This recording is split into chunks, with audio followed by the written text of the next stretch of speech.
Hey guys, hope you're having a wonderful midweek. It's Wednesday.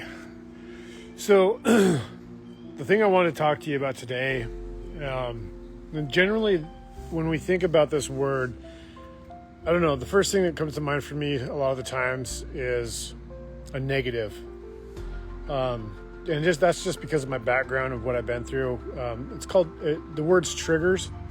So we all have triggers, and like I was saying in my background with recovery and stuff, triggers are generally associated to a negative, things that will trigger us into back into a bad behavior. But I want to flip the script on this one actually, because triggers can actually be utilized for good.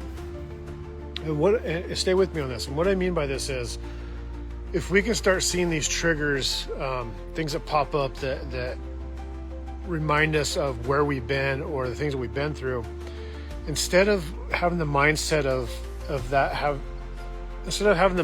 allowing that to affect us mentally, what if we pay attention, pause, take a break, process it, and be like, okay, that trigger brings up this, but instead of responding to it the way I've always responded to it, this is my opportunity to respond in a different way, in a positive way, not a negative way. And that can be fuel. That's the cool thing about our mind, is we can utilize these little practices to flip them around and use them as fuel for where we want to go and what we want to do. So I challenge you to look at triggers in a different way now.